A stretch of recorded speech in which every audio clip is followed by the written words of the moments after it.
Hello, welcome to the 28th lecture of the course Experimental Methods in Thermal Engineering. In our last lecture, we have completed our discussion on the measurement of temperature. Today, we will try to see some of the methods for measurement of the thermal transport properties. Okay, so like viscosity in case of fluids, we are having very important property in case of the transport of thermal energy. That particular property is something which is referred to as thermal conductivity of the material. Okay, so thermal conductivity measurement is actually very important aspect. Why? For example, if I consider an example of a heated plate, say if I have some heated plate, okay, and if this heated plate is actually brought in contact with, say, some solid block, okay, so we will be obviously having the transfer of the heat from this particular hot plate surface into this block which I have placed over here. Now, depending upon the thermal conductivity of the block, we will be having actually different rate of heat transfer from the surface of the plate to the block. Okay. Another important consideration, you can see that if we are having a container and inside this container, if we are having, say, heating some liquid, okay, so obviously we will be having some, say, electrical resistance heater to which we are supplying some electrical energy as input, and that electrical energy is actually with the help of this resistance heating element is being converted into heat. So what will be happening? Obviously, this surrounding liquid will get heated, and what will be the like transfer of rate or transfer of rate at which it is being transferred from the surface to the liquid is something which will be governed by the transport property, thermal transport property of this liquid medium. Okay, so that thermal transport property is nothing but our thermal conductivity. Another example you can take, that if you are having, say, uh, hot pipe, okay, so if we are having some hot pipe, and what we are doing, we are allowing some water to enter inside this hot pipe. So obviously what will be happening, water, because of the convection heat transfer, that will try to take heat from this hot pipe surface, and at the outlet we will be finding that outlet temperature of water will be more in comparison to the inlet temperature. Okay, so what we have to do, for example, if we have to devise any system for our engineering or industrial applications. For example, if you have to devise some condenser, evaporator, or any other heat exchanger for your chemical and process industry, so what we have to do, we should know about the rate of heat transfer. Okay, rate at which heat is being transferred. Based on that, we will be able, based on that only, we will be able to determine the required size of the heat exchange device. Okay, like one more very simple example I can quote from our daily life experiences. For example, if we boil a potato, okay, so now when we are actually allowing the potato to cool down, many of the times we go for the forced cooling. Okay, so forced cooling, what we do, we place that hot potato below some water tap. So now the temperature at the surface of the potato will be almost close to the temperature of the water. Because of that, like what you can do, because this temperature is close to ambient temperature, so while you will be feeling like you will not be feeling much heat from that potato. Okay, however, if at the same point of time, if you cut that potato from the middle, you will be finding that inside or at the center of the potato you will be having very high temperature. Instead of that, if you take a metallic ball, for example, a small spherical ball of copper, and now once again we take the same situation, that initially our copper block is actually hot, and now we are putting that copper block below water tap. So what will be happening? Obviously, the surface of the copper will be cooling down, but as we are having very high thermal conductivity of the copper material, so because of that, what will be happening? When surface will be cooling down, at the same instant heat will be transferred from core to the surface. Okay, as the rate of heat transfer will be faster, so irrespective of the core or any other radial location from the surface to the center of that copper spherical wall, we will be finding that temperature will be almost uniform everywhere. Okay, so that is how, like, we are having the important role of thermal conductivity in transfer of heat.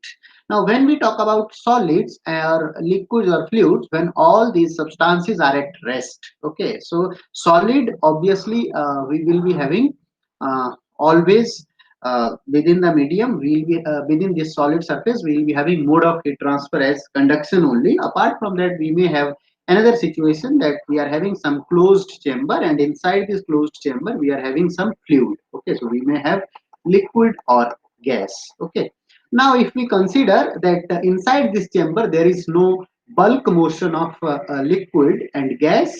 Okay, and this liquid and gas is almost at rest, so corresponding to that, what will be happening, if we are having some temperature T1 on this left face and temperature T2 on the right phase, so obviously we will be having some transfer of heat within this fluid medium also. And moreover, if our bulk motion within this fluid medium is negligible, then mode of heat transfer will be conduction. Okay, now we know for conduction heat transfer we are having one very important relation available to determine the rate of heat transfer, where we know that rate of heat transfer is nothing but equal to minus k into a times dt by dx. Okay, where what is our k? K is nothing but referred to as the thermal conductivity of the material, and dt by dx is nothing but gradient of temperature in x direction, that is actually driving potential for the transfer of heat. Okay, and a is nothing but area of the surface normal to the direction of transfer of heat. So typical, so this particular law is actually standard law for determining the rate of heat transfer in conduction heat transfer process, and it is known as nothing but Fourier's law of conduction. Okay, now you can see a situation over here. In this particular situation, what we are having, this heat is actually transferring normal to this particular surface. So this A, say A is nothing but area of the surface, and we can consider the left and right surface of this particular block are maintained at temperature T1 and T2, and delta X is nothing but the thickness of the block. Now we are considering that heat is only transferring in this particular direction, and in the other two directions we are having nothing but negligible heat transfer. So it means we can consider this situation as nothing but one dimensional heat transfer. And if we know the rate of this heat transfer Q, the rate at which this heat is being transferred, then obviously by just applying this particular Fourier's law, we can determine the thermal conductivity of this material. Okay, so simply I can use two thermocouples. So one thermocouple will be at this particular face, which will be giving us the value of this T2 temperature, and one thermocouple I can use on the left face, which will be giving me the value of temperature T1. Okay, so if the temperatures are known, thickness already we are knowing, so our dt by dx for this particular block will be becoming nothing but T2 minus T1 divided by delta x. Now, generally, when we will be having this type of situation, so obviously one side temperature will be more in comparison to the other side temperature. So in this particular arrangement, T1 should be greater than T2, then only it will be transferring in this particular direction. So we may consider that on this left face, particularly on this left face, what we have done, say we have connected a heated plate. Okay, so we are having nothing but some heated element over here, and let us consider that to this heated plate element we are supplying certain amount of electric power. Okay, so obviously what we can do, we can measure the amount of voltage and current whatever we are supplying to this particular heated element. So based on that amount of voltage and current, we can determine the power, or I should say the rate of heat transfer Q, as nothing but voltage time current. Okay, so if we are having like a steady flow condition, a steady state heat transfer condition, it means that now when we will be actually switching on the heater at the initial instant, during that time, initially we will be having certain transient situation where temperature of these two surfaces will be actually initially changing. Okay, and once we are getting the steady state condition, by meaning of steady state condition is that whatever the amount of heat we are supplying at this particular left phase, same amount of heat is actually being transferred. So if whatever the heat this particular solid block is receiving, if same amount of heat is leaving out of this block, so in that case what will be happening, we will be having actually no change in temperature within the block. Okay, so corresponding to steady state condition, we will be having nothing but fixed temperature limits at the left as well as the right face of this block. So corresponding to steady state condition, we can assume that whatever the heat is being transferred, that heat is nothing but identical to that of the amount of heat which we are supplying with the help of this electrical heated plate. Okay, so we can determine corresponding to steady state condition rate of heat transfer Q as nothing but V times I, and obviously from the geometric shape of this element, this surface, whatever we have considered, we will be knowing the area of the surface in a direction normal to that of the direction of the heat transfer. Okay, so now if we substitute all these values into our Fourier's law of heat conduction, we will be having Q as nothing but equal to minus K into A times T2 minus T1 divided by delta X. Okay, so we are already knowing the value of temperature T2 and T1. So these are nothing but coming from our thermocouple which we have employed over here to measure the temperature of the surface. A we are knowing from the geometric shape of the element we have considered, and Q we are knowing corresponding to the steady state condition of heat transfer by just knowing the values of voltage and current. Okay, so what we can do in this typical situation, we can simply determine the value of K, thermal conductivity of the material, which is actually a unknown parameter. Okay, so based on this simple principle, many devices have been constructed. So what actually the idea or the principle is very simple, that we have to ensure that transfer of heat should take place only in one direction. So we have to ensure 1D heat transfer, but there are few limitation of this type of devices. So if we are constructing some arrangement, something like this, in this case what will be happening, we will be having certain amount of heat losses in these edges of this specimen. Okay, so because of that, what will be happening, when we are having the heat losses from the edges, we will be having actually edge effects, or near these edges we will be having the occurrence of temperature gradients. Okay, so these temperature gradients actually are not desirable, because what we want, that gradient should be in this particular direction only, and the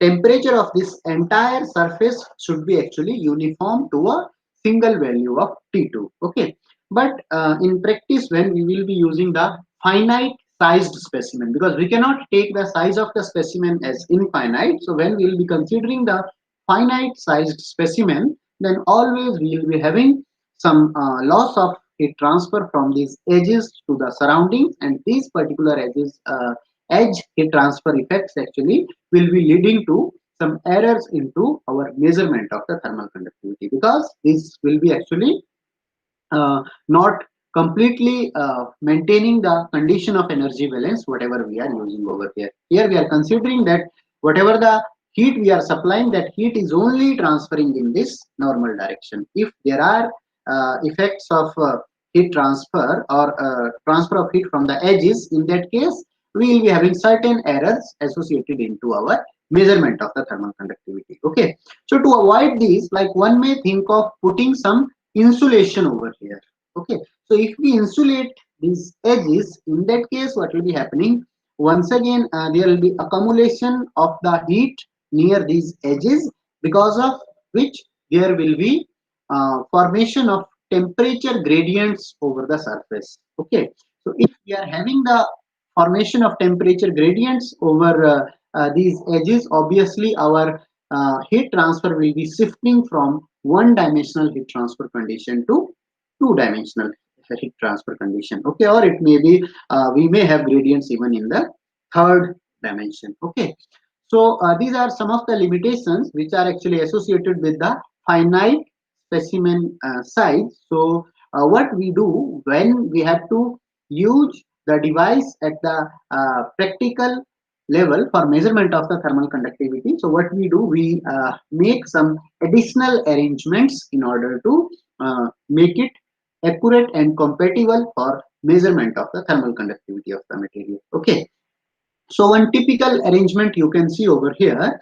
In this typical arrangement, what we are having this top plate. So this top plate is nothing but a hot plate. Okay, and over this hot plate, so there may be different means for maintaining the temperature of this plate above than the surrounding temperature, or above than the cold plate temperature. So like one of the consideration is taken over here, that we are having some copper tubings which are immediately attached to this hot plate, and we are allowing hot water to flow inside the tubings. Okay, so while water will be flowing inside these tubes, what will be happening, it will try to maintain the temperature of this plate surface above the surrounding temperature, or whatever the temperature value which we want to maintain. Okay, now you can see this is one hot plate which is actually maintained at a certain temperature with the help of this hot water. Okay, then we are having one hole over here.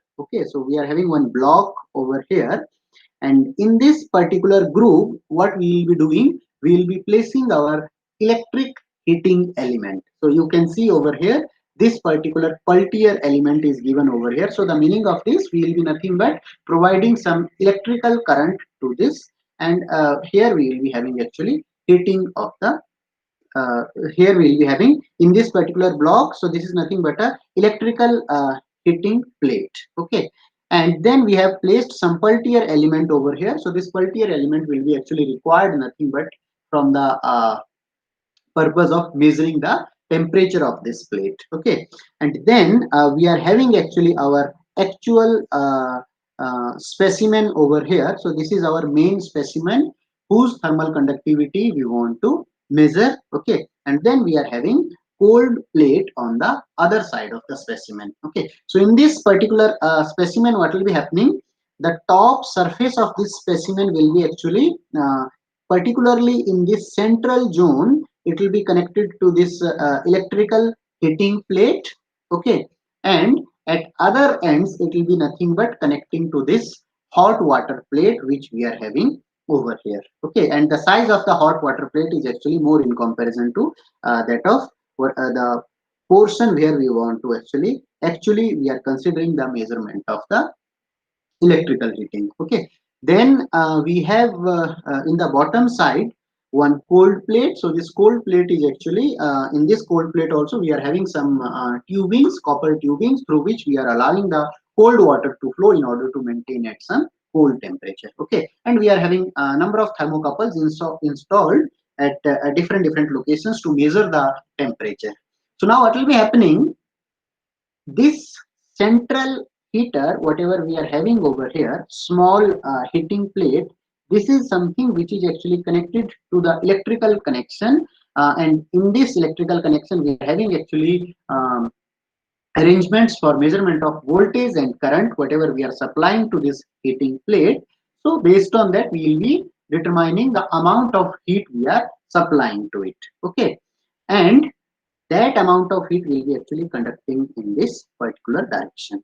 So based on that, we will be determining the value of the thermal conductivity. Apart from that, you can see now we are having this hot plate also, which is once again contacting the remaining surface of the specimen. So up to this particular section, we are having the contact of the specimen with the heating plate, and beyond that, we are having the contact of this specimen with this particular hot water plate. Okay, so what will be happening, basically this hot water plate will be serving as nothing but a guard heater which will be maintaining this remaining area of the plate which is not in contact with the heating plate, particularly at temperature close to the center temperature. Okay, so because of that, what will be happening? We will not be having any edge effect into our measurement. Okay, so that's why what we have to do while we are implementing the measurement of thermal conductivity of a solid based on the Fourier's law of heat conduction, particularly by considering the situation of one-dimensional heat transfer, we have to employ some additional guard heaters close to the edges of the specimen, which will be actually avoiding the consideration of edge heat transfer into our actual measurement. Okay. Then another arrangement is shown over here. So in this another arrangement, you can see this is nothing but a top view of the specimen. So in this particular, or I should say the front view of the specimen. So in this particular arrangement, what we are having here, we are having one central heater. Okay, so this is our main heater. This particular zone represents our main heater. Through which actually we will be taking the measurement of heat transfer. Then so after that we are having this our sample. So half of the sample is actually on the top of this main heater, and half almost same width of the sample is on the other side. Okay, so basically nothing but what we are doing over here, we are centrally heating, and then we are allowing the heat transfer to take place in these two directions, because we are considering on each side of the sample we are having cold surface over here. So here also we are having some cold surface, and here also we are having one cold surface. So what will be happening, this heater will be hitting the inner surface on both the sides, and heat will be actually equally distributed if our sample size, sample material and sample thickness are same on the both sides, and these coolant plates are maintained at same temperature. So we will be having half of the heat will be traveling in this particular direction, and half of the heat will be flowing in this direction. Okay, now in order to once again avoid the errors because of the edge effect, so what we have done over here, we have placed another heater over here, and that particular heater is something which is referred to as guard heater. Okay, so on both the edges we are having additional heaters which are nothing but guard heaters. So while we will be writing our equation of Q equal to minus Ka times T1 minus T2, or I should say T2 minus T1 by delta X, that particular equation we will be writing only for the central heater. Okay, the only purpose of guard heaters is to maintain the temperature of the surface close to the near the edges, close to that of the central specimen temperature. Okay, so by using these additional guard heaters, nothing but we are ensuring that we are not having any edge effects of heat transfer into our measurement of the thermal conductivity. Okay, so this type of arrangement for measurement of the thermal conductivity is something which is known as guarded hot plate apparatus. Okay. Then we have another arrangement for measurement of the thermal conductivity of metals, because if we are using the arrangement what I have shown in the previous slide, in that case what will be happening, if we are having a metal and we are having a very small thickness, we try to take this thickness of the specimen as very small. Why? Because that then only we will be able to ensure the transfer of heat in 1D. One direction. Okay, otherwise if we are taking thick specimen, then obviously we will be having the development of gradients in other directions as well, and we cannot take the assumption of one dimensional heat transfer. Okay, so what will be happening if we take thin specimen with metals as our specimen whose thermal conductivity we want to measure? In that case what will be happening, as our thickness is very small, and metals are having actually high value of thermal conductivity. Okay, so what we will be finding, that the temperature difference between the two ends T1 and T2, if I take the two temperatures, so T1 minus T2 will be very small. Okay, so it will be very small. If T1 minus T2 is small, so we require very sensitive instruments for the measurement of the temperature. Okay, otherwise if we are having say small errors in our measurement of temperature, then obviously that will be resulting in significant variation of the thermal conductivity. Okay, so because of this effect, what we do, we try to take slightly longer rods for or some another arrangement for measurement of the thermal conductivity of the metal. So this particular arrangement is shown over here. You can see we are having nothing but a heat source, and then we are having a heat sink, and this from this heat source we will be having some amount of heat which will be actually transferring to this rod. So this first rod is nothing but of some known thermal conductivity. Okay, so this material I have written over here as nothing but material A. So this is of known thermal conductivity, and then what we are doing,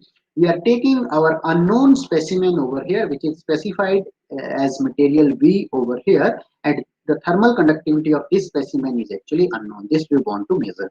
And now what we will be doing, we will be keeping this known sample as well as the unknown specimen.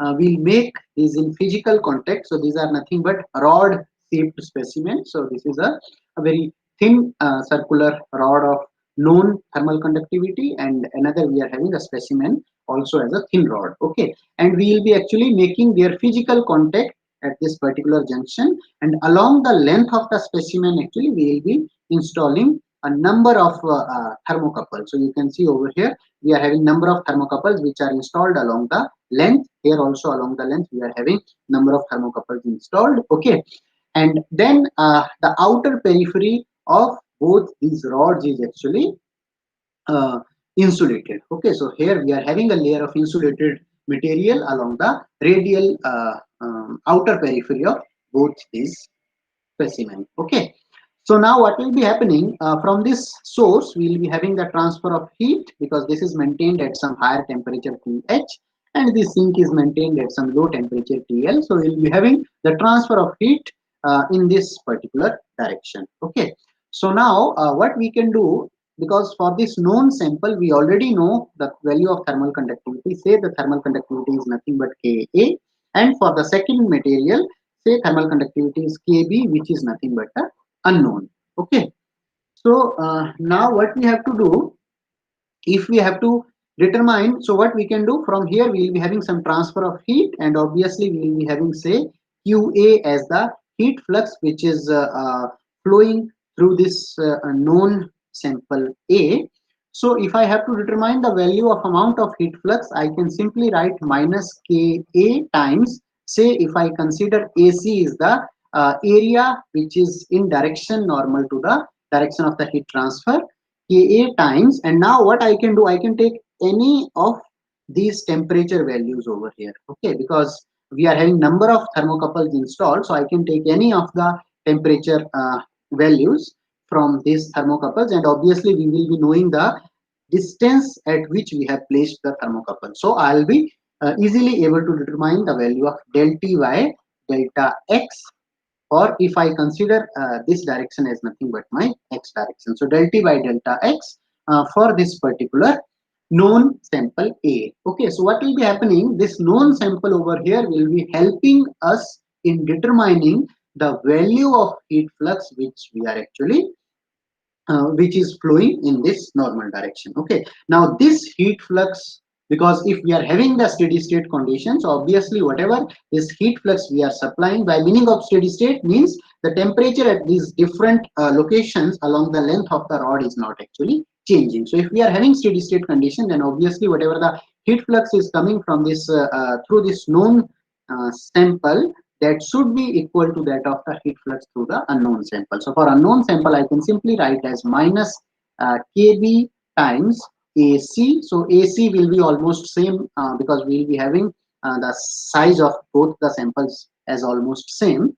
So minus Kb times AC into del T by del X, and that del T by del X I can measure from the value of the thermocouple temperature, and particularly that will be actually we will be calculating for location B. Okay, so by just using this energy balance, I can determine nothing but the thermal conductivity of this unknown sample Kb. Okay, one important point here I would like to highlight. So what we can do, along the length of the plate, we can place a large number of thermocouple. Okay, so if we are placing the large number of thermocouple, one additional advantage we will be getting over here, because heat is flowing in this particular direction. So obviously we will be having the gradient of temperature in this direction. So because of that, temperature value at this particular thermocouple location will be more in comparison to temperature at this location. And as we are moving towards this heat sink, our temperature at different axial locations will be actually decreasing, and finally it will be reaching uh, exactly identical to the value of the heat sink temperature. Okay, so now what we can do while we are applying this energy balance, what we can do, if I consider these two thermocouples, then obviously I'll be determining the gradient of temperature in this particular zone, and I'll be knowing getting some value of thermal conductivity. Okay, then if I take another two, then I'll be getting some another value of thermal conductivity. If I take another two, then obviously once again my value of thermal conductivity will be slightly different. Okay, so it means what we can do, we know that nothing but thermal conductivity of metals is a strong function of temperature. Okay, so thermal conductivity changes with temperature, that we know that thermal conductivity is nothing but strong function of temperature. So by employing a number of thermocouples along the length, what we can do, we can calculate the gradient of temperature at local at different locations along the length of this unknown sample, and that will be actually helping us in determining the local value of the thermal conductivity. Okay, so finally with this type of apparatus we can actually obtain the variation of thermal conductivity as function of the temperature. Okay, so that is one additional advantage which we will be getting from this type of thermal conductivity measurement device. Now another type of arrangement which is shown over here, once again this is a guarded hot plate apparatus, and this apparatus is actually used for thermal conductivity of liquids. Okay, so here the idea of measurement of thermal conductivity is almost same to that of the measurement of thermal conductivity of solids. So you can see over here we are having nothing but a hot plate. So this particular arrangement over here is nothing but a hot block, and we are having some heater over here in order to maintain this hot block at high temperature. Then behind this hot block we are having once again one additional guarded plate. Okay, so that guarded plate will be actually ensuring that temperature of this block is almost same at each and every location. Then we are having one cold block over here, and in order to maintain the cold block at same temperature, obviously whatever the heat will be transferred, that heat has to be radiated. So we are having some additional radiator arrangement over here to maintain the cold block at same temperature. Then over here we are having actually one small spacing in between this hot block and cold block, and in this particular spacing what we will be doing, actually we will be filling our liquid. Okay, so here we will be filling our liquid sample for which we want to determine the value of the thermal conductivity. Okay, then outside we are having some gallery for excess liquid. Now so what will be happening, this hot we will be having physical contact in between the liquid and the hot block, and this liquid and the cold block. So obviously whatever the heat will be transferring from cold block to the cold block, that heat has to be penetrated through this layer of liquid. Okay, now one important consideration we take over here, we take this spacing whatever we have taken over here. So this spacing we consider as very small. Okay, why we consider this spacing as very small? So it should be as small as possible so that we are not having any natural convection currents within this thin layer of liquid. Okay, because what we want to do in this particular situation, we want to simply apply the equation of conduction heat transfer minus Ka into del T by del X. So obviously what we have to do, we have to ensure that whatever the liquid we are having through which heat is actually transferring, the mode of heat transfer within the liquid should be uh, by mode of conduction. Okay, we should not have any convective heat transfer effects into the liquid. Okay, so our this spacing in between the hot and cold block should be so small so that there is no development of convective heat transfer currents. Okay, so generally we consider this spacing in between these two ranging from 0.5 to 2 mm. Okay, so this is this much small thickness we provide as the thickness of the liquid layer for which we want to measure the thermal conductivity. So other like remaining principle is almost same. The only idea is to maintain a thin layer of liquid through which heat will be transferring, and the thickness of the liquid layer is so selected such that we are not having any formation of natural convection currents within the liquid. Okay.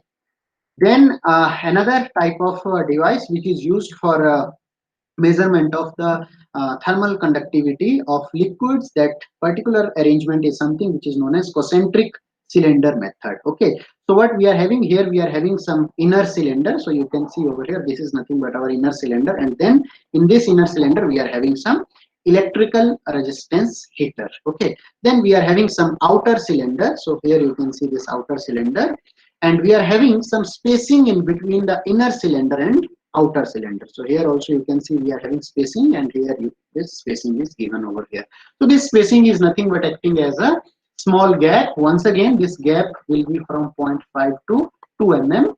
Now this gap, here also the same criteria will be applicable, that we should not have any natural convection currents within this spacing. Okay, so what we will be doing, we will be loading our liquid or fluid for which we want to measure the thermal conductivity inside this gap, and then we will be actually using thermocouples.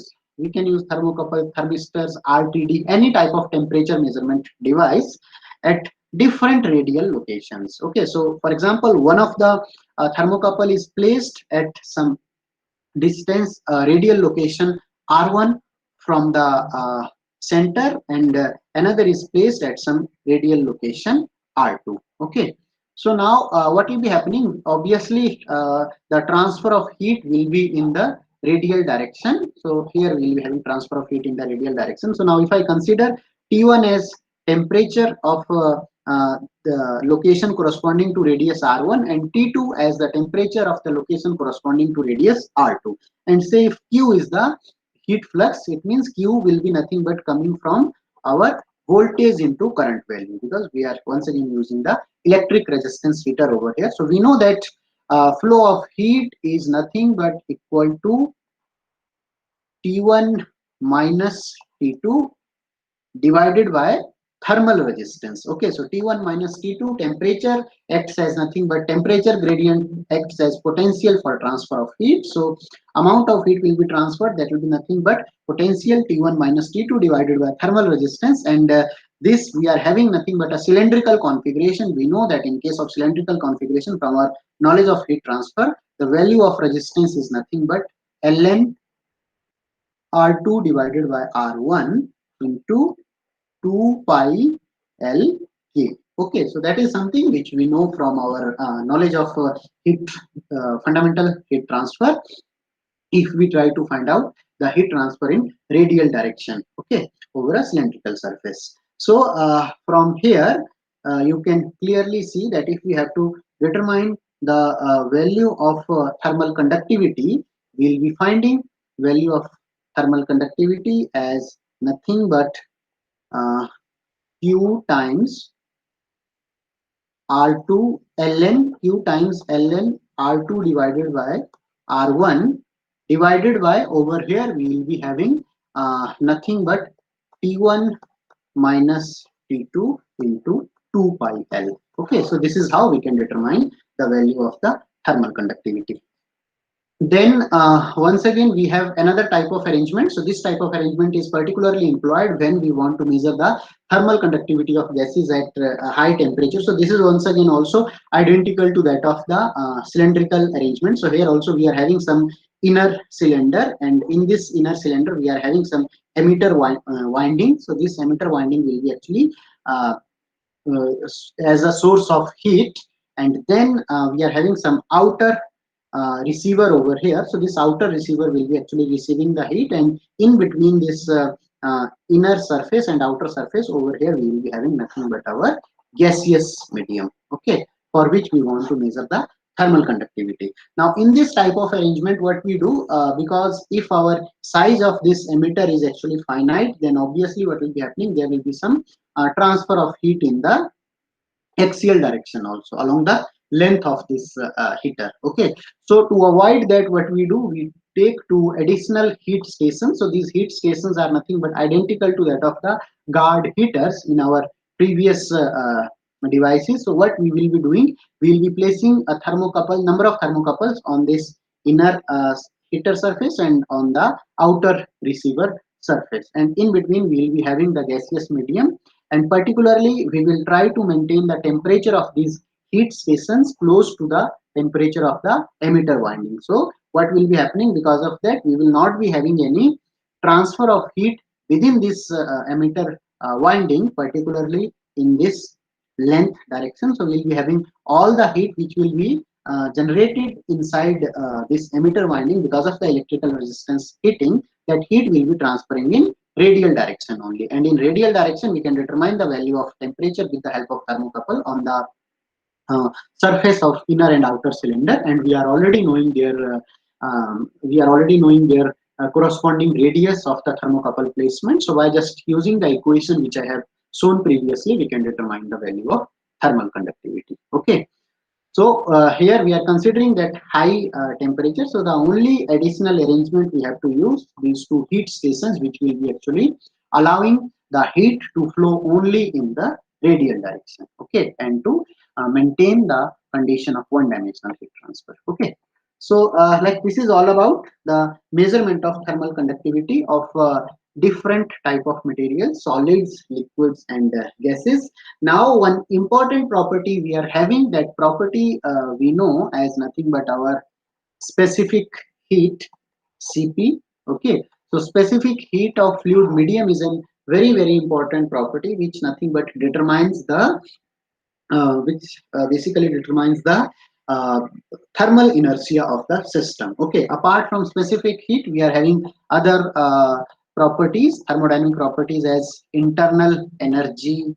Then we have enthalpy. So all these are the very important thermodynamic properties. Then we have actually heating value of fluid. I can call it as also calorific value of the fluid. So heating value of the fluid or calorific value of the fluid. So all these are the important thermodynamic properties which we have to actually determine. Okay, so these different thermodynamic properties which are mainly associated with the energy content of a substance. Okay, so if we are having a solid fuel, say coal, or if we are having a gaseous fuel or a liquid fuel, so now whatever the energy content is associated with that particular fuel, that is something which is represented by all these different thermodynamic properties. Okay, so now we are having certain devices for measurement of the value of these properties, which basically represents the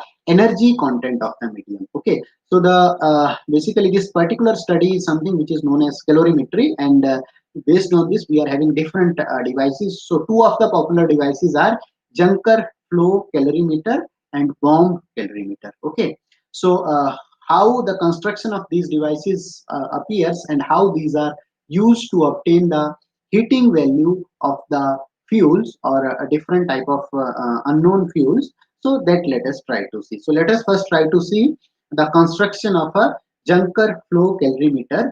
So in case of a Juncker flow calorimeter, what we are having, we are having a burner, and in this burner actually we are allowing our gaseous fuel to enter.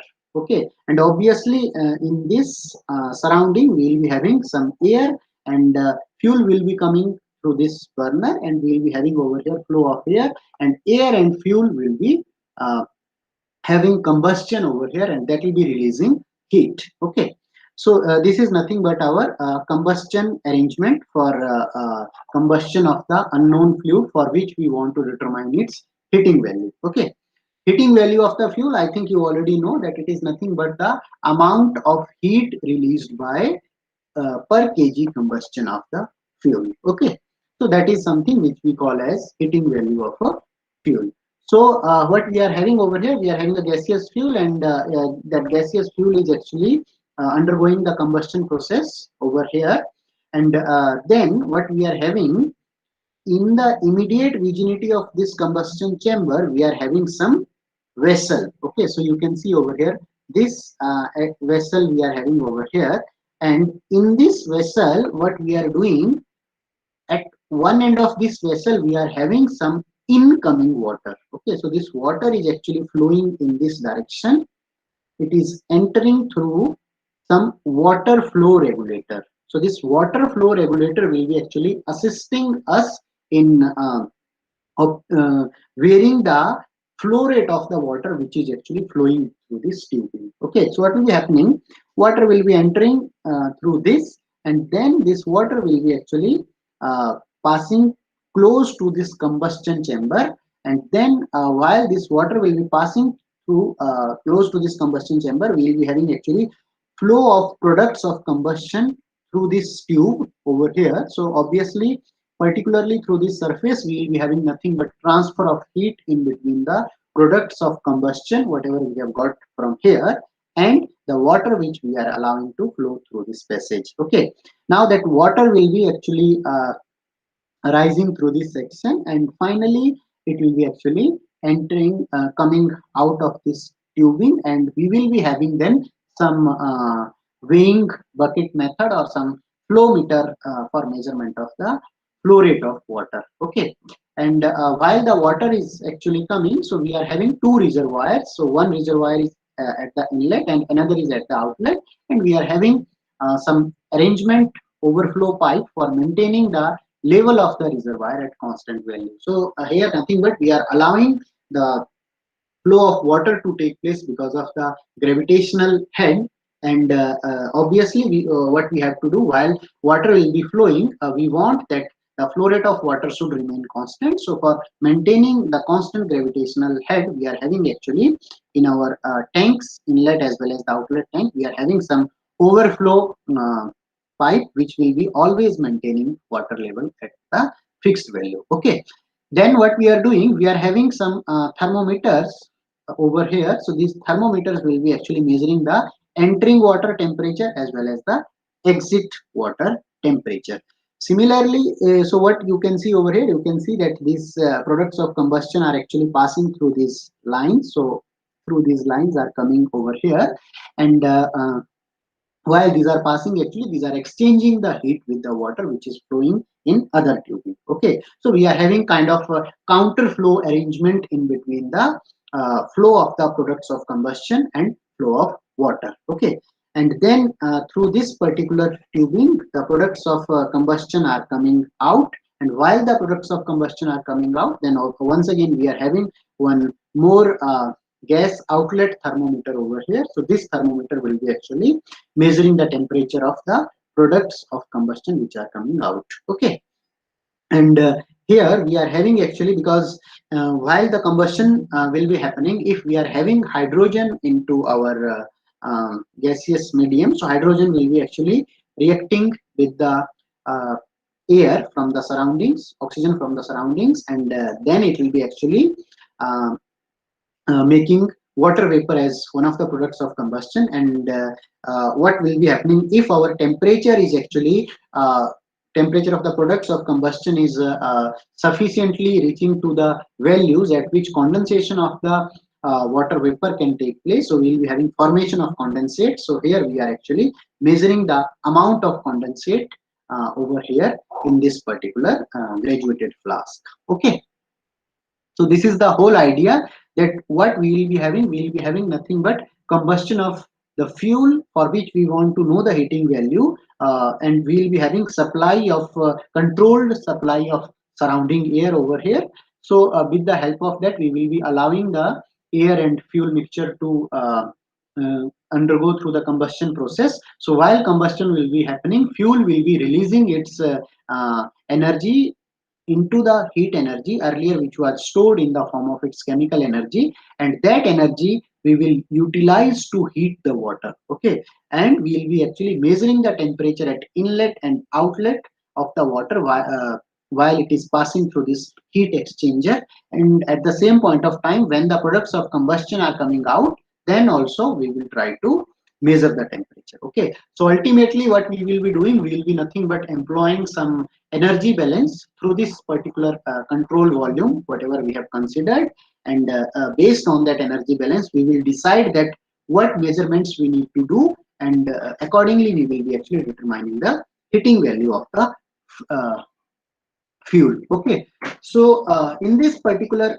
schematic representation, what I have done, I have given one control volume for the calorimeter. So you can see in this particular control volume we are having actually inflow of the fuel at temperature tf1. Then we are having inflow of the air. Obviously air, when we are taking, so air will be taking from our surroundings only. So in the surrounding we will be having moist air, so we will be having m dot a1 as nothing but mass flow rate of the dry air, and m dot v1 is mass flow rate of the water vapor which is present in the surrounding air. Okay, and ta1 we are considering as nothing but dry bulb temperature of the air. Okay, then we are having flow of cooling water, and mass flow rate is mw, and we are having tw1 as temperature and tw2 as the outlet temperature of the cooling water. Okay, so inside this calorimeter we will be having actually combustion reaction in between the air and the fuel, and finally we will be finding products of combustion. These products of combustion will be exchanging the heat with the water. So because of that, what we will be having, we have to actually determine the temperature of products of combustion while these are going out of the calorimeter. So here I am writing this as nothing but TP2 as the temperature of products of combustion. Okay, and m dot c is the rate at which we are having the formation of condensate from the products of combustion, and its temperature is actually TC2. Okay, so if I apply over here the energy balance, so what we are doing actually, we are nothing but having the mass flow rate of fuel as m dot f1. Okay, and while the fuel is this fuel is entering into the calorimeter, let us consider that hf1 is nothing but initial enthalpy of this fuel. Okay, so what I have considered, that m dot f1 is nothing but the mass flow rate of the fuel, and HF1 is the enthalpy of the fuel corresponding to its initial thermodynamic state. Okay, and EF1 is nothing but the chemical energy which is stored inside this fuel. So that is our EF1 is nothing but whatever the chemical energy we are having which is stored inside the fuel. Then m dot A1 is the mass flow rate of this dry air, and HA1 is its enthalpy.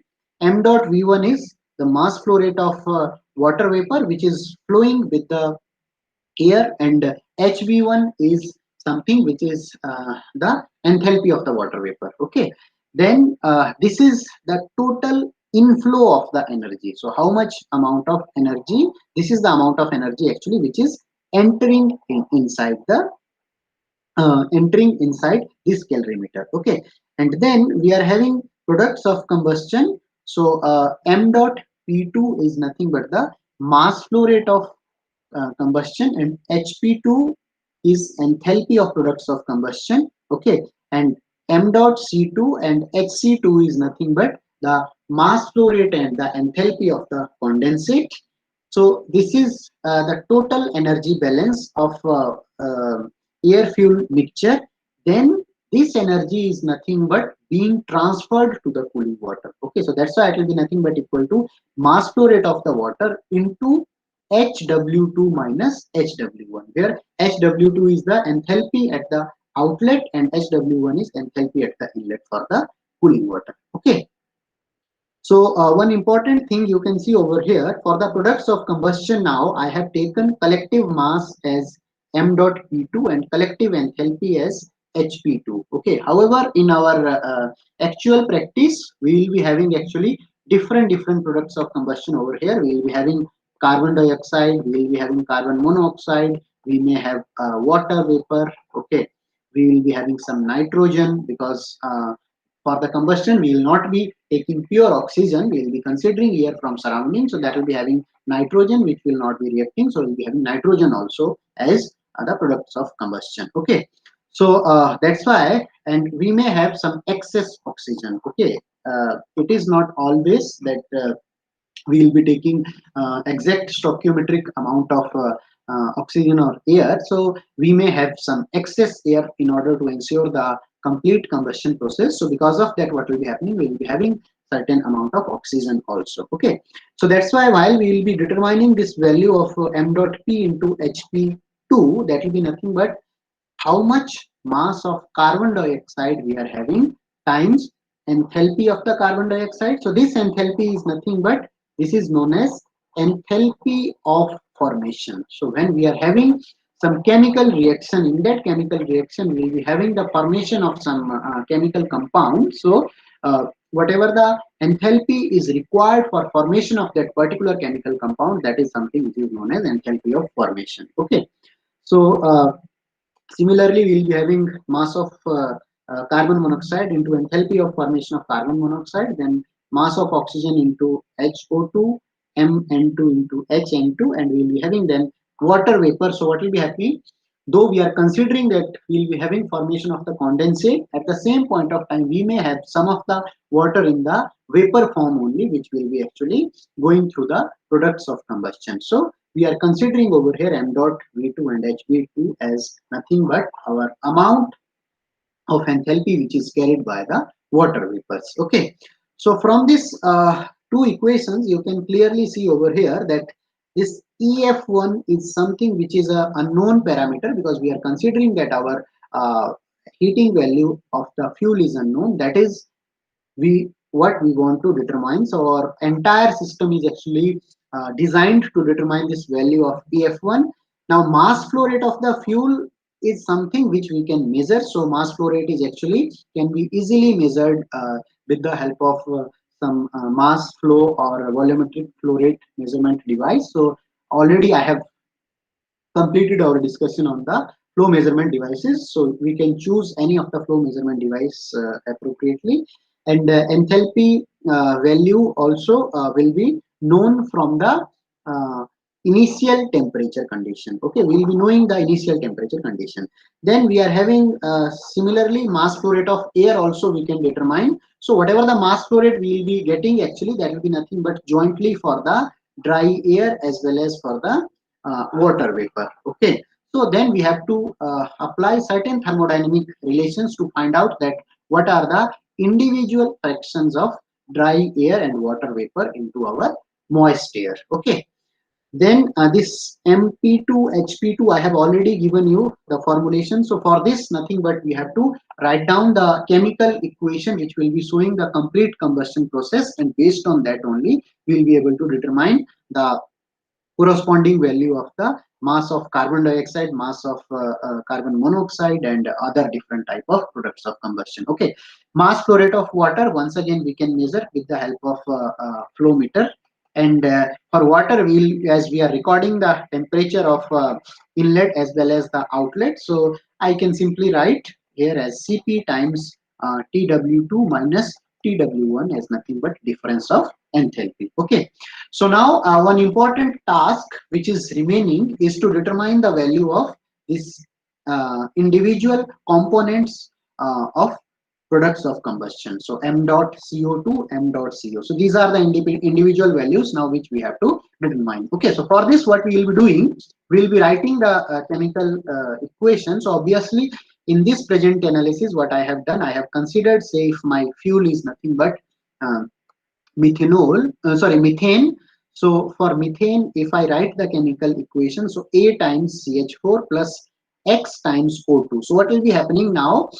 If we are considering that X fraction of oxygen we are utilizing for the combustion process, then obviously with X times of oxygen, we will be having nothing but 3.76 into X times of nitrogen. Why? Because we are having actually this number 3.76 is coming from the fraction of nitrogen and oxygen which are present in our ambient air. Okay, so in our atmospheric air, we will be having close to 21% oxygen and we will be having around 78% nitrogen. So if you take the ratio of 78 by 21, that will be close to 3.76. So it means if we are taking X fraction of oxygen, with that automatically we will be having 3.76 into X times of nitrogen. Okay, and we will be having certain water vapor, because our air will not be completely dry, because we are taking it from the atmosphere, so it will be having some humidity also. Okay, so this B fraction of water, now these will be participating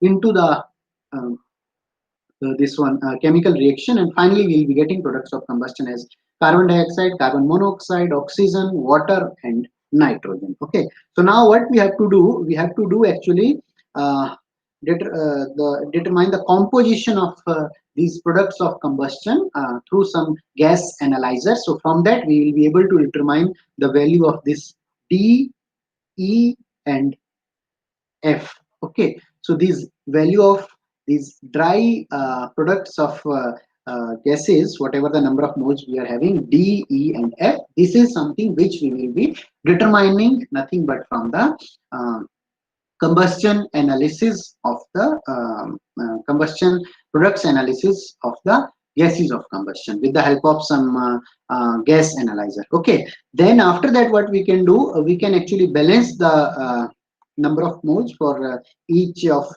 these atom. For example, for carbon, if I balance, I will be having nothing but A equal to D plus E. Then from, because already I am knowing the value of D and E from our gas analyzer results, so I can determine the value of A. Okay, then for oxygen, if I do then if I do the balance for this particular hydrogen, then obviously for hydrogen we will be having nothing but 4A plus 2B equal to 2G. Then if I do the balance for oxygen, then I'll be having this as my equation. Okay, so now you can clearly see, and apart from that, now one important parameter we are having, actually we have to determine that how much water vapor is present into the air, which is actually entering inside the calorimeter. Okay, so for that what we can do, we can actually uh, do the measurement of relative humidity. So we specific humidity. So we know that specific humidity is nothing but mass of water vapor divided by mass of dry air. So in this particular chemical equation, you can see B over here is nothing but referring to the mass equivalence of water vapor. So B I have taken over here, divided by uh, amount of dry air. So dry air will be actually constituting of oxygen and the nitrogen. So oxygen is X and nitrogen is 3.76 times X. So we'll be having B divided by 4.76X over here. So that is nothing but our specific humidity. Now specific humidity is related with the relative humidity of the air. So that is nothing but related with Pg1 into phi1, where phi is actually the relative humidity of ambient air. So that is something which we can determine from the psychrometric charts by knowing the value of dry bulb and wet bulb temperature. Then this P1 over here is nothing but our pressure, total pressure of the gas, air, whatever we are considering, and Pg1 will be nothing but saturation pressure of water. So that will be nothing but saturation pressure of water, and this will be known at the temperature of TA1. So whatever the dry bulb temperature of the air we are having, corresponding to that, what is the saturation pressure, that we can determine from here. Okay, so now you can see that nothing but we are having three unknowns. So this A I have already determined, D, E, F we are already knowing from our gas analyzer. So we are having now three unknowns. One of the unknown is nothing but X, another unknown is B, and third unknown is our G. Okay, so now we are having G, X, and B as three unknown, and at the same point of time we are having three equation. This is one equation, this is our second equation, and this particular equation is nothing but our third equation. So if we simultaneously solve these three equations, we will be finding the value of X, B, and G. Now we know that nothing but mass flow rate of the fuel is 16 times A, because 16 is the molecular mass of methane. Then mass of air will be nothing but, because molecular mass of oxygen is 32, so 32 times X, plus for nitrogen mass is 28, molecular mass is 28, so 28 times 3.76 into X. Okay, and for water vapor, if we have to determine mass, that is nothing but 18 times B. Okay, so from here, now we can determine that mass of water vapor will be nothing but 18 times G, because 18 times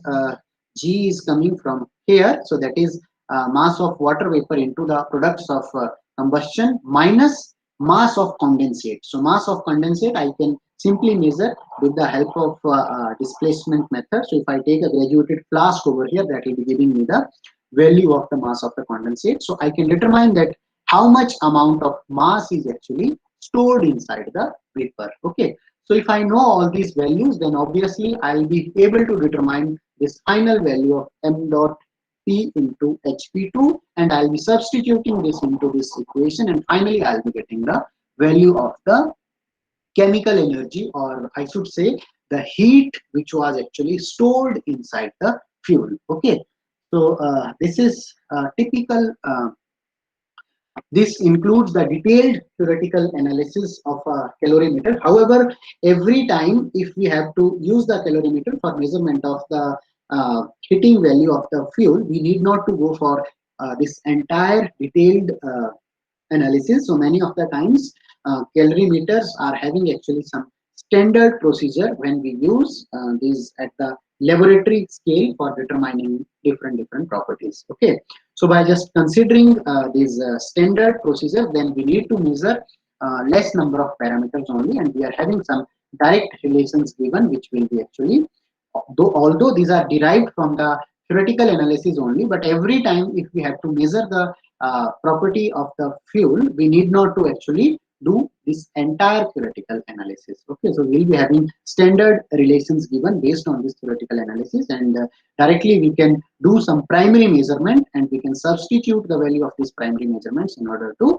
obtain the corresponding calorific value or heating value of the fuel. Okay, however, this what I have done over here, this is the complete detailed theoretical analysis based on which our calorimeters are actually designed. Okay, then another type of calorimeter we are having, non-flow bomb calorimeter. So in this non-flow bomb calorimeter, what we are having actually here, we are having this particular chamber over here. So this chamber is something which is actually called as bomb, and inside this chamber we are having over here, you can see some wire we are having, and in this wire actually we have placed the pellet of our specimen fuel. So this type of calorimeter mainly employed for measurement of the is employed for measurement of the heating value of solid fuels. Okay, so we will be creating some sample of pellet of known mass.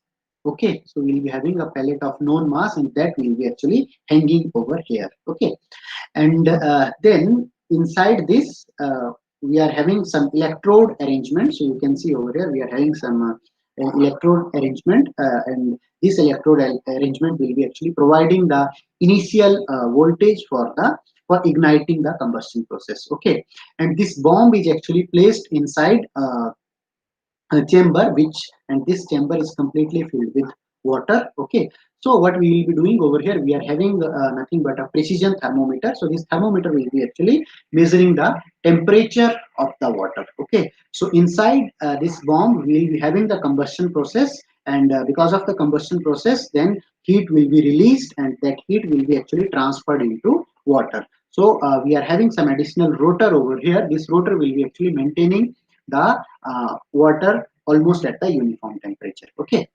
and we are having one precision thermometer which will be continuously, with the help of which we can continuously record the temperature of the water as function of time. Okay, so we will be nothing but plotting the temperature versus time curve first during the heating cycle. So if this is our atmospheric temperature, so initially we will be having actually heating while the combustion process will be taking place, and then after reaching a maximum temperature, obviously then we will be having the cooling cycle. Okay, because we are putting inside some fixed mass of the fuel, so we will be having a release of energy because of this fixed mass of the fuel. So initially we will be having rise of temperature, and then we will be having actually fall of temperature once the fuel has completely burned. Okay, because then that heat will be released into the surrounding. So we will be finding heating and cooling curve as the temperature and time function. Okay, So if we want to see the theoretical analysis, so what we are doing, we are having now nothing but a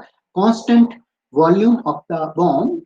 So for that, if I apply the energy balance or first law of thermodynamics, Q plus W will be equal to, so we are not supplying any heat from outside. We are considering that this entire chamber is nothing but a insulated. So we are not supplying any heat from outside and we are not doing any work over here. So Q plus W will be equal to 0. So that leaves nothing but equal to change in internal energy. Now we know that change in internal energy will be nothing but change in internal energy of the bomb plus we are having some wire over here. Okay, so this ignition wire. So we will be having change, some enthalpy associated with this ignition wire. We will be having enthalpy of the fuel. So this enthalpy of the fuel is nothing but the amount of heat which will be released because of the combustion of the fuel. And then we will be having delta U of water over here. Okay. So now we know that delta U of the bomb will be nothing but equal to mass of the bomb into CV of the bomb into change in temperature. Now we consider that bomb and water will be at same temperature. So whatever the change in temperature will be of water, same there will be same change of temperature of the bomb. Okay, and then we will be having another delta U for water, m into CV of water into delta T. So we know the value of specific heat for water. We know the mass of water. Also we know the mass of bomb. So delta T we are measuring over here. So simply by just knowing these values and for wire also depending upon the material of the wire, we are having actually fixed value of this enthalpy which is released because of the ignition of the wire. And then what we will be able to do if we just equate this to equal to 0 because our overall delta U is nothing but equal to 0. So this value is known, this value is known.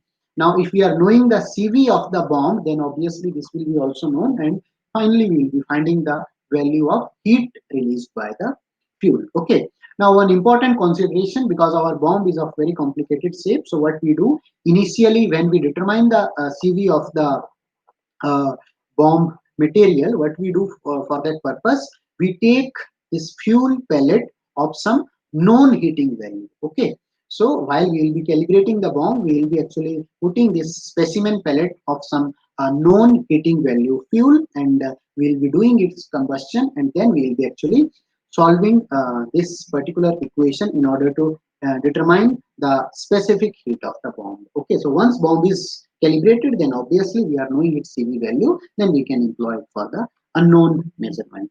Okay, and these are some of the higher heating values of the commonly used fuels are reported in this table.